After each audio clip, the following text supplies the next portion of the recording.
Today is March 28th, 2022. My name is Joe Todd, and this is an interview with Kathy Towery in Bartlesville, Oklahoma. Ma'am, where were you born? July the 4th, 1946. Where were you born? Bartlesville. We lived in Dewey, but the Bartlesville Hospital. Who is your father? Donald M. Little. And your mother? Satan. How do you spell that? Satan. What was her maiden name? Joe. I was going to say Satan. Leatrice. E-L-L. Elatrice.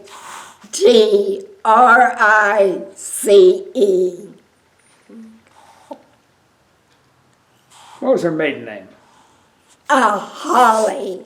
Holly. Holley. And you called her Satan? Oh, that's being kind. Okay. Are you related to the Hall of Peters in town? What? Are you related to the Hall of Peters in town? Am I? What about it? I'm sorry, my hearing's not that Are good. you related to the Hall of Peters here? Because some of them changed their name to Holly. Oh, that I don't know. Okay. I don't think so. It's Okay. Holley, Holley. Okay. Did you go to school in Bartlesville? I went first grade Dewey, and then second through graduation in Bartlesville. What grade school did you go to? I went to Limestone, Madison, College High. You graduated College High what year? 1964. 1964. Who was your favorite teacher? I didn't have one. Okay. Now, I will tell you what you see on the news. Especially in grade school. Meanest bunch of people you would ever want to meet. what type of work did your father do? He was a chemical engineer, and then after he retired, he did some contract work with the Japanese, and he wrote a textbook, a college level textbook. Mm-hmm. Did he work for Phillips? Oh yeah. Okay. You have any brothers and sisters? I have an older brother and a younger sister, and I have a little brother who died of cancer when he was 5. Oh, okay. Tell me about your elementary school. Well, back then, there were no regulations about step access, but my teachers were mean. I was the little crippled girl, and they wanted me to be like all the other kids, but they were not kind or empathetic. One time, I think it was 3rd grade, she and the whole class, Kathy, talking your big girl voice. She came over, she's over me and looking down. Kathy, talking your big girl voice.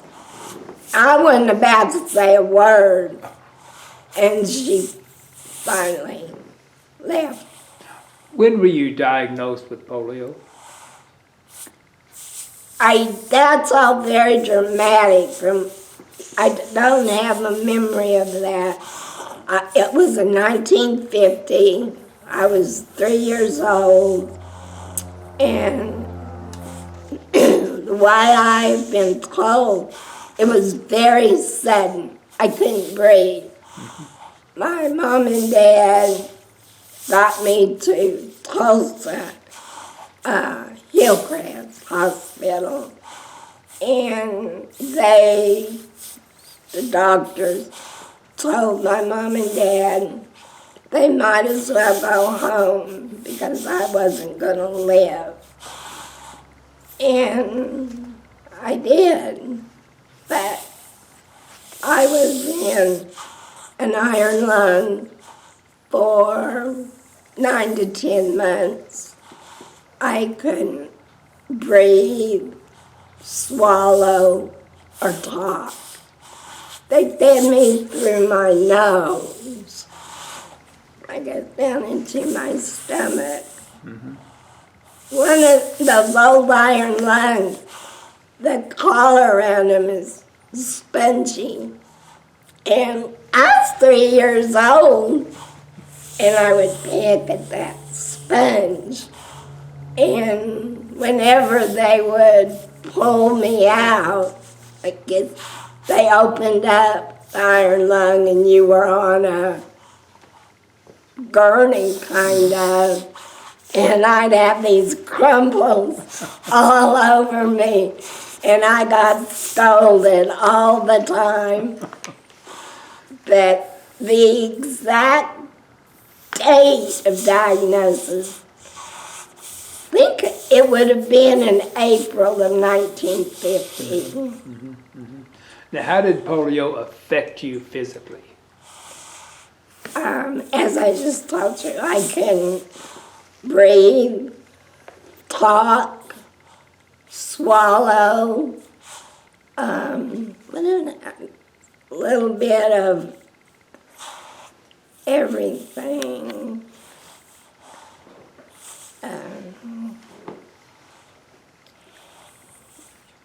So my legs were really not affected.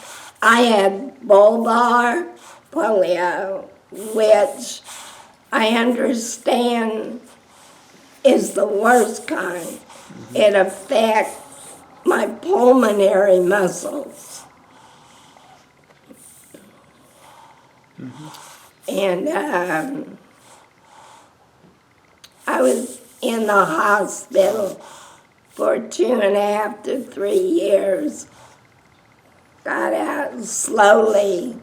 They wean you out of the iron lung, and slowly you can talk and eat. But my legs, they atrophied because I was 3 and I was going to die. Mm-hmm. And I guess the hospitals were overrun. And this is something I think is a problem today. The medical profession wants you to reach a goal to be normal. And I did, except for a marked limp. But I did it. I beat polio, and they met their goal with me. But instead of, or along with physical therapy, I truly believe myself and everybody that was affected with polio would have benefited greatly with occupational therapy. Thinking about, okay, when she's 30, 50, 70, you know, Yeah. That way, I think a person can, like, I deal with, this sounds very dramatic, but it's the ravages or what polio took from my body. That, and nobody, maybe they didn't know, thought about past. We got her to walk, we got the braces off, you know, she's good to go, she's normal. Now, is this what you wore? That is the end of what, when I first, Joe, when they told me I was gonna get braces, I couldn't wait. Every day. How old were you when you had this? I was out of, let's see, probably 54, 55. Okay. But when I first got them, they came up to my waist. There was a metal band like this, encased in plastic, leather, and this iron on both sides of your leg, and there was that metal band, and then there was on your my thigh, leather holding everything in. And they kept your leg straight, but at the knee, they had a little slider thing. And when you wanted to move, sit down or whatever, you just moved the little slider thing. You always knew when I was going to sit down because you could hear click. And the same thing when I needed to stand up and, you know, keep my legs straight. And if you have to be sick, do it as a child. In grade school, did the kids treat you different? Everything is very, very subtle. And that's all the way through grade school to graduation. I mean, like I said, I was a little crippled girl. But I've been called gimp, stuff like that. But what's mostly hard to take is subtle. No, and none of the I hated recess because I couldn't do what the other kids could do. And I've often thought, looking back, why didn't a teacher, somebody, say, why don't you have a book you can read? Or something where I could focus different than I was not able to participate in anything. Did I answer your question? Yes. Tell me what was subtle from the other kids. What did they do? Staring. They would stare. Yeah. And it's really not funny, but in the 4th grade, you know how in school they have the kids give little performances, the parents come, and nobody ever told me this, but I am tone deaf. I cannot carry a tune. Well, nobody told me that until Mrs. Johnson did in front of the whole room. Okay, Kathy, you don't sing. You just mouth the words. You know, you just go. And what school was this? 4th grade. 4th grade. That was at Limestone? Limestone. Okay. And I remember this. We were that time supposed to,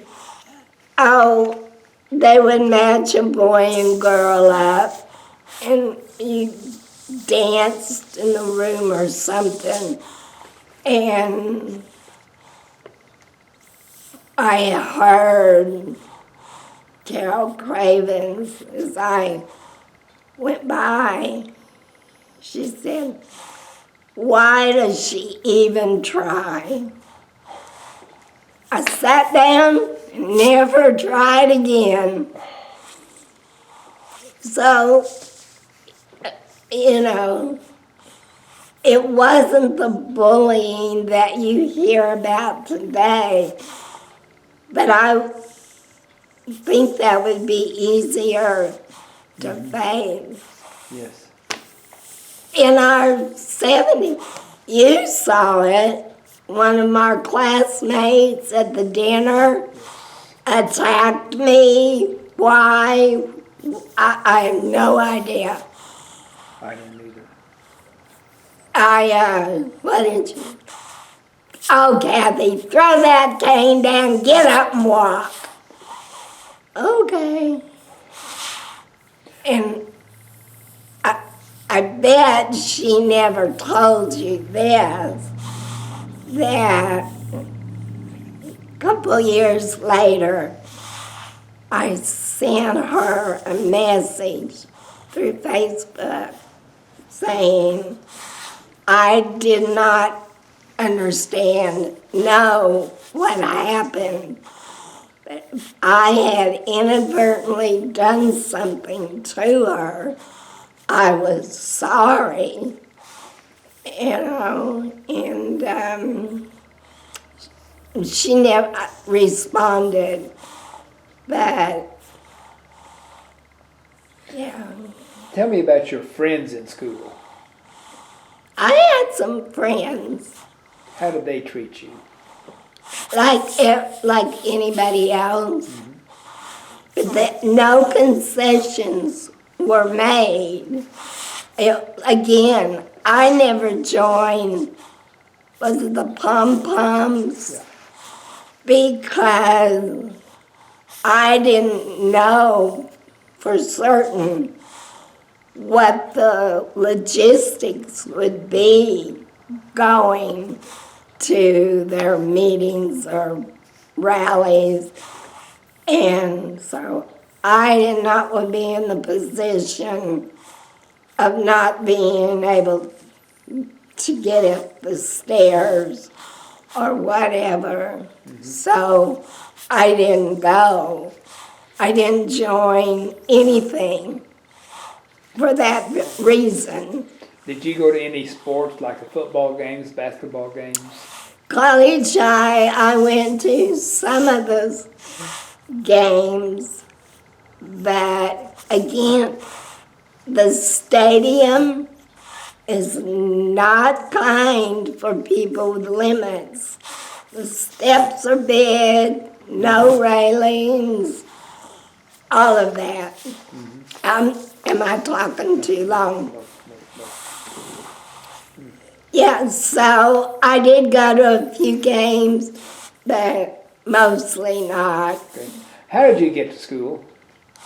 Oh, that damn school bus. Oh, I hated that bus. Why did you hate the bus? Well, number one, I've always been short. And then from the ground up to the first step, it was about to here on me. Almost to your knee.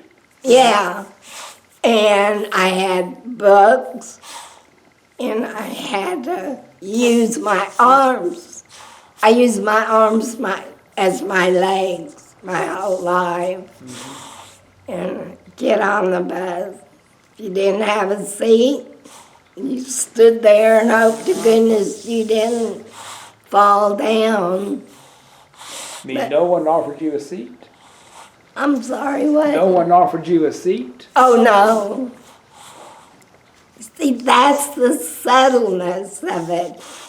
It comes from the parents to the child. Like, our class is probably no different than other places.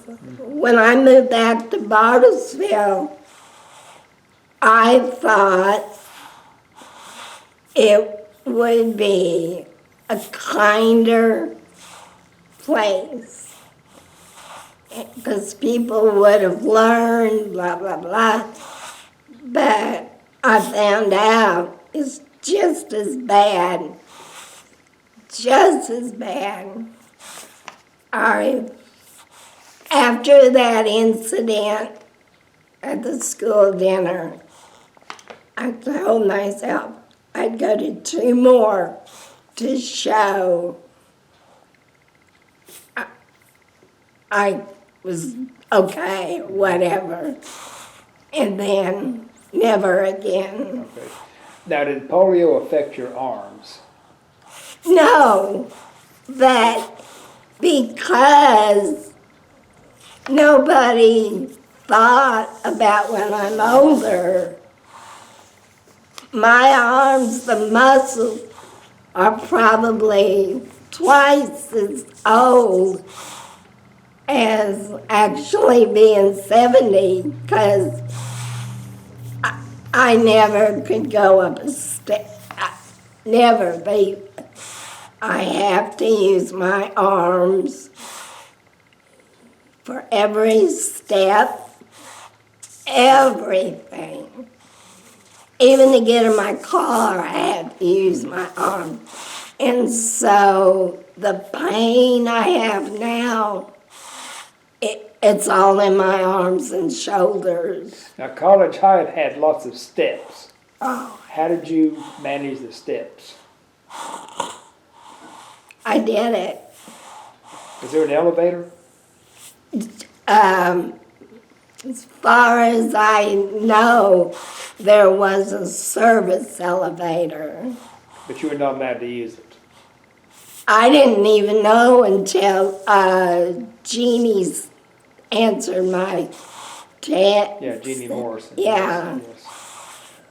What my mother always said was they, principals, teachers at college high, said they didn't look at me as handicapped. And that was the biggest praise she could have gotten. But I was.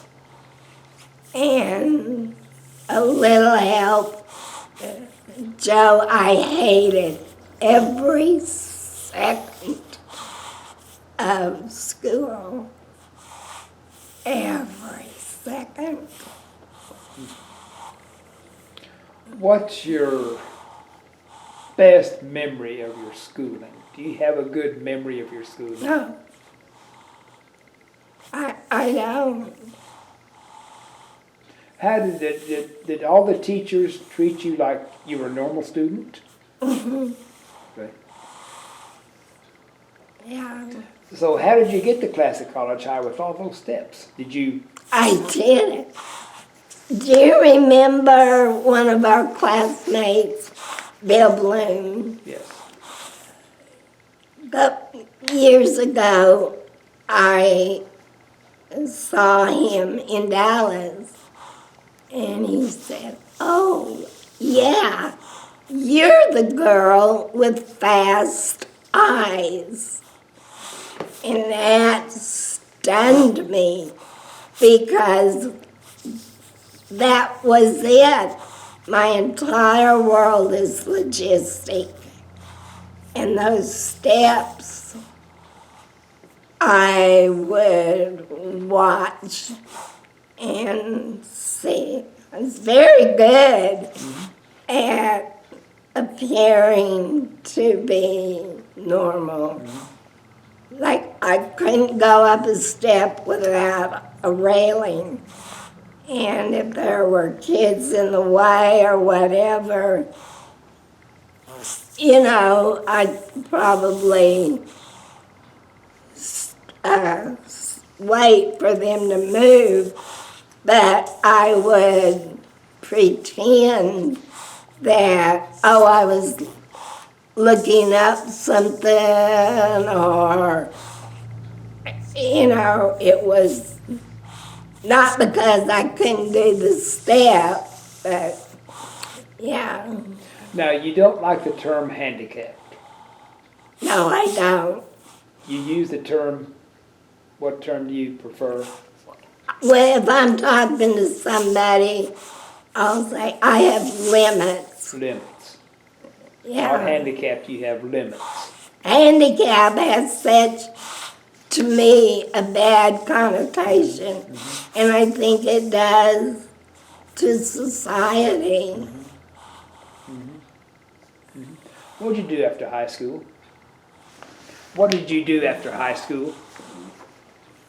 You really want to know? Yes.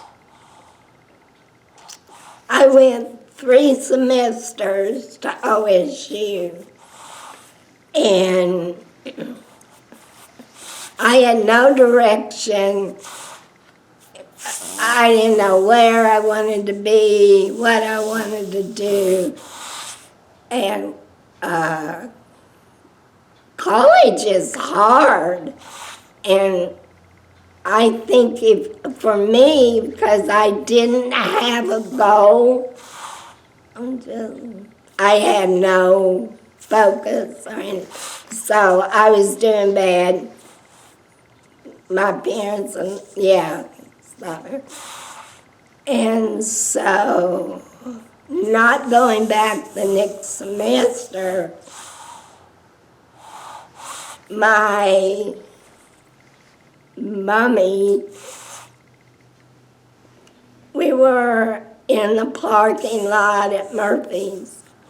My dad had gone in to pick up something, and my mother turned to me, said, I don't care where you go, I don't care what you do, but you're not staying here. I had one day to pack what I could. They put me on a bus with a one-way ticket to Dallas, and I did not have a phone number. I didn't have a friend of a friend of a friend of a friend. Nobody. And I didn't have sheets, towels, blankets, nothing like that. Now, here's where, for me, God comes in.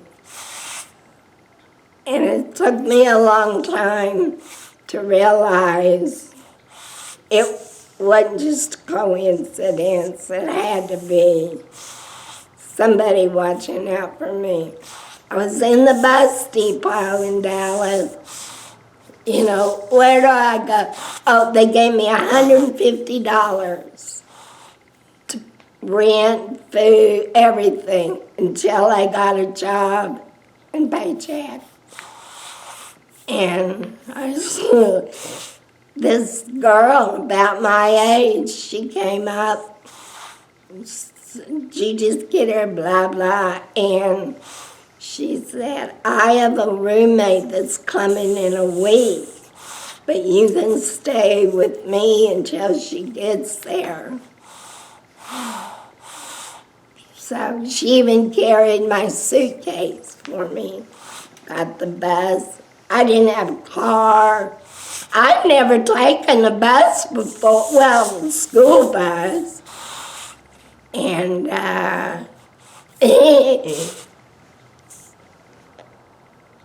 this sounds racist, but in those years, there was a lot, it was unknown to me, really, but I was white. My dad, chemical engineer, and I was oblivious to racial problems. But I got a big taste real fast in Dallas. The black women, they can use those boobs to push this little white girl. Yeah, whoa. But I did it. Why Dallas? I think it was because it was far enough away that I couldn't come back. And it was a big city where jobs were more available. My father would not let me even apply at Phillips. Why? He was ashamed of me. My mother and father, I grew up, they were very ashamed of me. I can't even comprehend that. I know. Because I would see you with your mom, and oh, you loved her, and for it to be like that, she had to have been a good mom. So what did you do in Dallas? Oh, the next day I went to, the state employment agency. They sent me out on interviews, got a job with visiting nurses. Visiting nurses, yes. I had to learn the bus system. Here we go with the damn buses. And as they say, one day at a time. What did you do with Visiting Angels? At what? What did you do with Visiting Angels? Oh, I started out, I would like to say this. College High, as much as I despised it, it gave me, and it was there for the taking of a really excellent basic education. Better than, as I learned working with people, than average. So I worked at VNA, I typed Medicare bills, and then this and this went up, and that's it. How long did you work for Visiting Angels? 17 years. And Did you find a place after this week with this girl? No, the roommate never showed up. Okay. So, and this is something I'm really sorry about. It ended up, I was a very angry person. I didn't know I was angry, and I was not grateful. And her name is Dee. We ended up hating each other. But financially, we were both kind of stuck. And during this time, I had met Tom. And then when we moved in together, you know, Dee and I split. Where'd you meet Tom? I told you about the buses. And the job I had before VNA was at an insurance company that was officed in Elm Street. There's three main downtown streets. And they were on one of the three. But again, the bus, I had to go take the appropriate bus to whatever. And it was in a very bad part of town. Very bad. And in the morning, going to work, you'd have to go by the drunks sleeping in the doorways, you know. And again, Joe, I was this little white girl that knew nothing, you know, and so I went after a couple of paychecks to one of these car lots, not a dealership, but I bought a 1958 Ford for $300. Now this was back when and the guy, some of this stuff sounds very dramatic, but this guy, he was kind, and he let me pay it out. So I had this big old car that was old, and I would buy 50 cents worth of gas at that time. And Tom was working a second job at the gas station. So that's where I met Tom. When were you married? In, I think it's 81. 1981. We lived together for 17 years before we got married.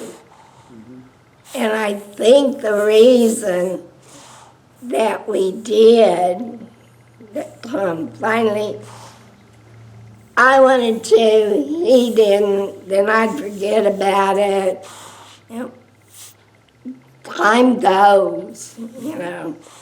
And during that time, I had gotten very, very sick. I was 35, and the reason I have a trait is, it was explained to me, your vocal cords, when you're not talking, are together. But that's when you are talking. When you breathe, they separate and take in the air. Well, mine are frozen together. The doctors did not know why, but I don't know if you remember, I had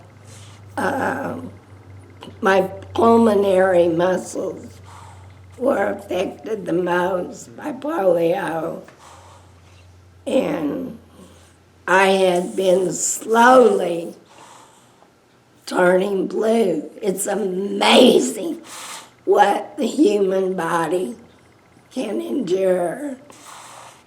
The doctor told me he'd never seen a live person with as small amount of oxygen in their system.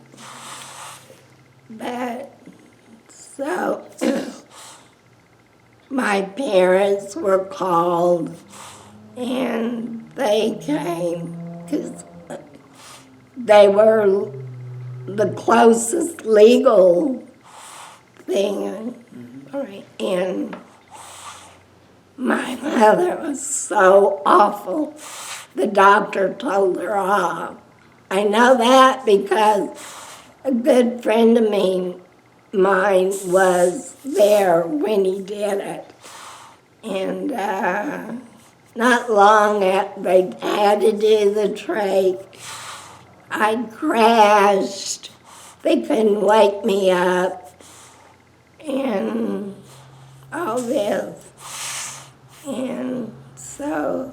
Why had to do the tracheotomy? Why do they have to do this? So I could breathe. Okay.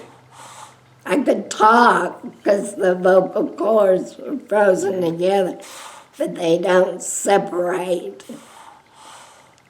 So, therefore, I was not getting oxygen, nor was I able to expel the CO2.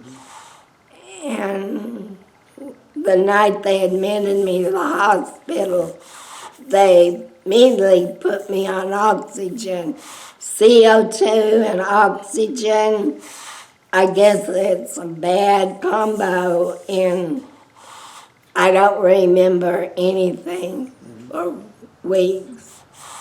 What attracted you to Tom? I'm sorry. What attracted you to Tom? He was not childish, but very childlike and intelligent. You know, you and him could spend days talking. He had an insatiable curiosity about everything, and he loved to play. And he looked right at me. He didn't pretend I didn't have a handicap. He didn't any of that. He called me Cat. That was it. He called you Cat? K-A-T. Okay. And again, one day at a time. So, what attracted Tom to you? I think that he was blown away when I told him about what I just told you. My parents being sent to Dallas and all that. And I like to play, and we had fun, Joe. You know, that's a deep love and fun. How long do you live in Dallas? How long was it? What, 34? 40 years, something around that. And when did you move back to Bartlesville? Tom had been gone. He died in 2000. And I stayed in Dallas, lived there for 9 years.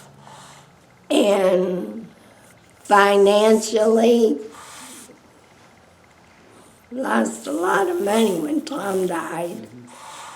And financially, I needed to move smaller. And I thought Bartlesville would be, it's only a smaller town I knew. Tom is buried here. So that's why. Did you ever think of moving someplace else besides Bartlesville? Yeah, Because, the way you were treated here looked like you'd move someplace else. I know. But it was the devil I knew. Yes. And again, I thought time we would have grown kinder, more empathetic, all of that. And I would like to say that I know a lot of this sounds very dramatic, and it is a gospel truth, but I have also been extremely fortunate, blessed. I have 3 people that love me to the moon and back. My grandma and grandpa Little and my Tom. That is why I have any ego, and I do, and I made it. And being with Tom, like I said, was such fun. So I've had some rough spots. And Joe, I don't know why I made it.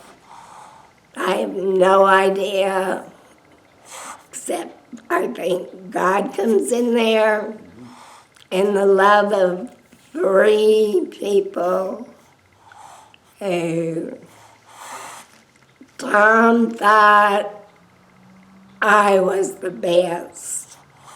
Where did your grandparents live? They lived in Omaha. Omaha. Yeah. How often did you visit them? They would come to Oklahoma more than we went there. But my grandma, she is the one that is responsible for the medical care I got after I was out of the hospital and living. She would take me to Omaha and orthopedic doctors there. And in grade school, in the summer, I would have orthopedic surgery. And back then, they had cast, from my thigh down to right before my toes start. And damn, it was hot. I remember the only thing I could do to get any relief was to take the fly swatter, and the handle was long and skinny, and I could put it down there in the cast. Wasn't supposed to do that. But that's the best scratch I've ever had. Why did they put a cast on you? I had surgery. Or surgery? Yeah. Okay. Well, did they operate on your knee or what? On your leg? No, they operated on I had foot drop. And so I was still unable to pull my, You have foot drop? yeah. Yeah. And supposedly these surgeries were supposed to fix that. They didn't so much, but they did allow me a lot more time as quote normal. I mean, Tom and I used to live in a second-story apartment, and that's all my grandma's doing, grandma and grandpa. Now, you had to climb the stairs, or was there an elevator for the apartment? No elevator. No elevator. No. I didn't ask, how did they, when you were a young girl with polio, how did they treat polio? What did they do? Did they have any treatment or any medicine for polio? The hospital, I have no bad memories about the hospital. And what was done to me medically, I have nightmares still, some, but it wasn't out of malice or anger or whatever, you know. And it was a very safe place for me to be. I was no different than anybody else. So I didn't have the issues that I had to face until I got on into the real world. When did you move back to Bartlesville? In 2009. Yeah, you told me that. So, what are you doing in Bartlesville now? What do you do now? Now I really I do nothing because again of polio. There's I think it was in the 80s group, and I can't give you the name of it. It's probably the same group that has gotten people with limits what we have been given now. But it's called PPS, post-polio syndrome. Okay? And it's the virus is long gone, but it's what was done to your body by polio. And that's why, in high school, I didn't have a trach, all of this. But time, age, and my muscles were used a lot more than yours to compensate. Now, in high school, you didn't have a tray? I didn't have this yes, until yes. 35 or so. Okay. Yeah. Now, when you in Oklahoma, Texas, did you get any compensation from the state? No, nothing. Nothing. Nothing. No. But I will tell you this. One thing that I think is very unfair, the assumption is that a family with a handicapped child person, they're a loving and good family. No. I told you how my parents kicked me out. Well, my grandma, little, had told me from the earliest I can remember, that I didn't have to worry when I got older because she had money being set aside for me. And my dad stole it. When my grandma was dying, he went up there, the favorite son, I guess, and she was bedridden, almost completely blind, and it was time for, you had to renew whatever. And so he took that opportunity to change my name to his. And he did it to his sister, my aunt also. Do you hate your parents?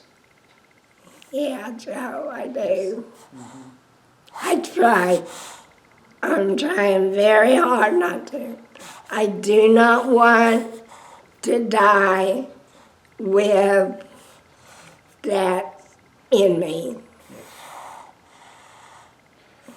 What would you tell children that have a limit today?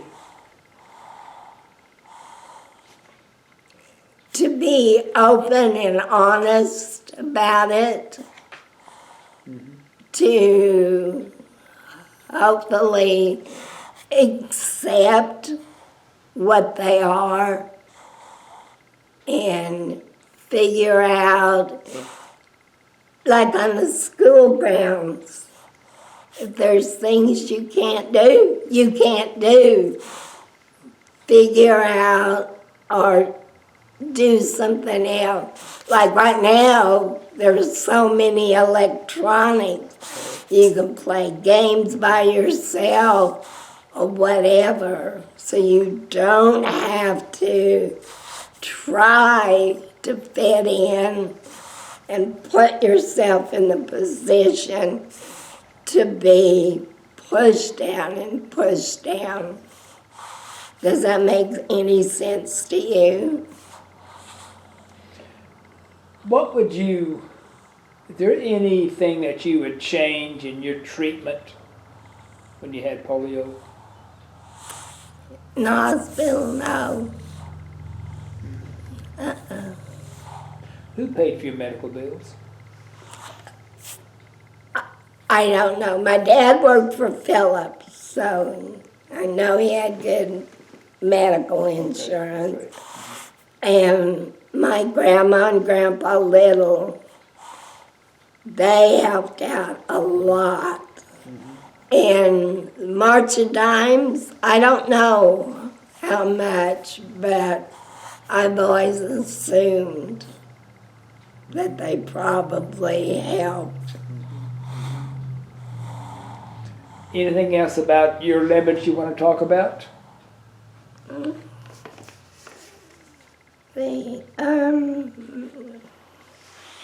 You really... Oh, I wanted to point this out.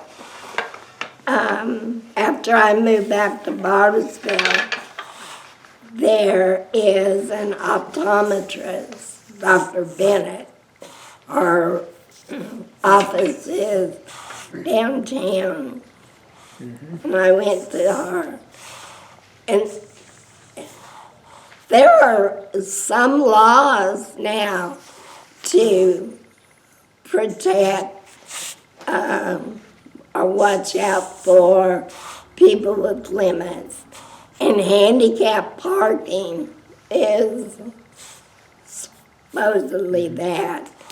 Well, Dr. Bennett, big old handicap parking sign right in front of her office.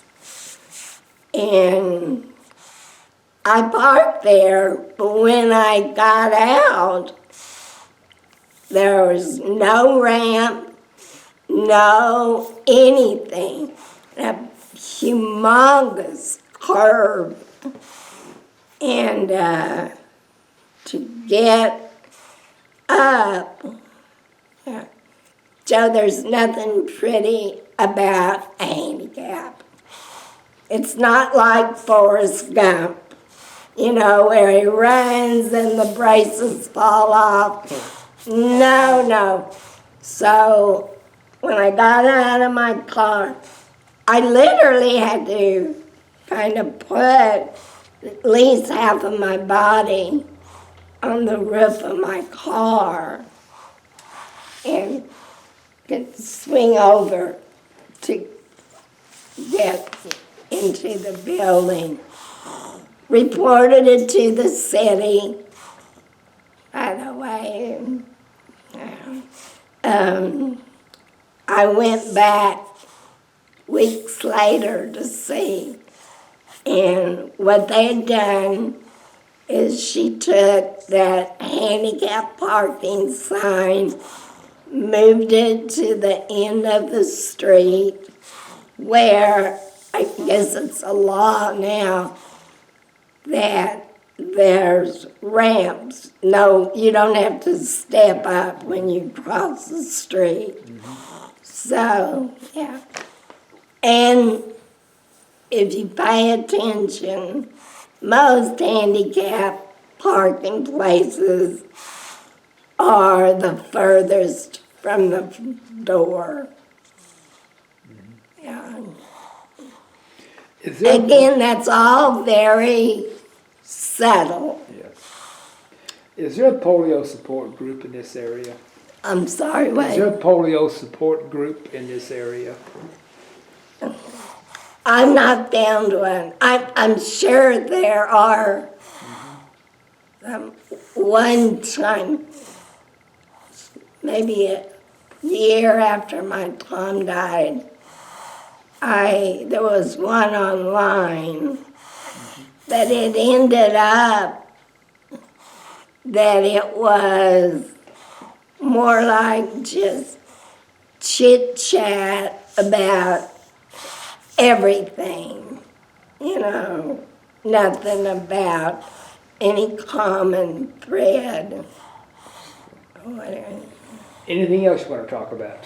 I did want to say this, that one of the problems for people with limits, there are prejudice, all kinds. There's racial, gay, whatever. And handicapped people fall into that. But I look at black people have come and broken down so many barriers than even when we were kids. But you know when somebody's black, they have that community. They're all black, different financial, all different, except they all belong to black or gay and handicapped people are prejudiced against, but there's not a unity, because how many kinds of handicapped people there are.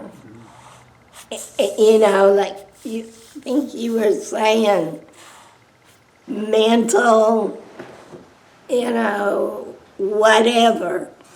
And so there's not a community or anything.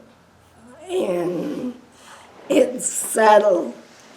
Tell me about these. Those are my crutches when I was a kid.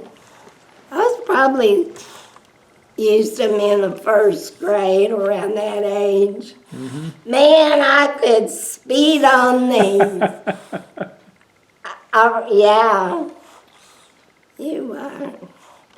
I liked them. I mean, again, young and not being beaten down. Yeah. And Dewey is much kinder than Bartlesville. Yeah. I mean, I guess people might see these and think, oh, poor little girl.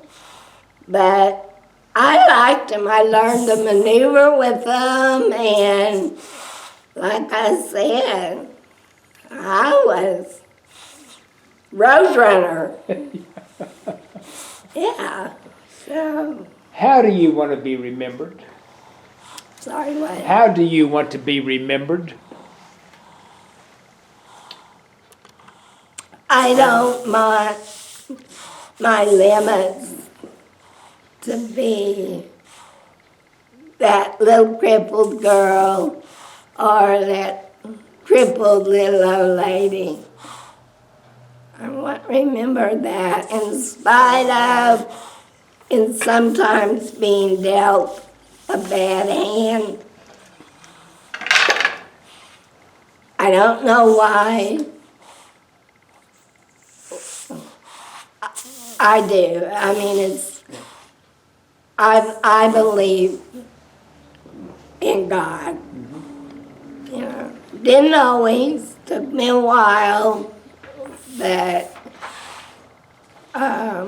grace is what I've been given through my grandparents and my Tom. I've been loved by three of the best people ever on the planet. And just that I was intelligent, strong, and loving. That's what I'd like to be. That's how you survived. Maybe so. Well, Kathy, this is an excellent interview. Is it? Yes, yes. Oh, okay. I really want to thank you. Oh, you know what? I want to thank you. It's somebody interested in what you're saying. Yeah. And I hope it does do some good. Okay. Well, again, this is March 28th, 2022. My name is Joe Todd. This has been an interview with Kathy Towery in Bartlesville, Oklahoma. That's right. Thank you. Peace. Like you two. You know, never saw each other or whatever. But you were both military. And you said you fight alone. Yeah. I do. I go, like with Ivy. Mm-hmm. Nobody else, and I'm sorry, nobody else said a word. Mm-hmm. I fought it. I fought those stairs at College High. I fought that eye doctor. You know, every day I fight. And like Ann and I, we both had polio, but there's no connection between us at all. I have no group I belong into. Mm-hmm. And see, that's only from my limited shoes. I have no idea what other people deal with. Mm-hmm. But for me, I'm pretty much alone, especially once Tom died. Yeah. And my grandparents died. So, and I did not mean any offense to any military person at all. Thank you.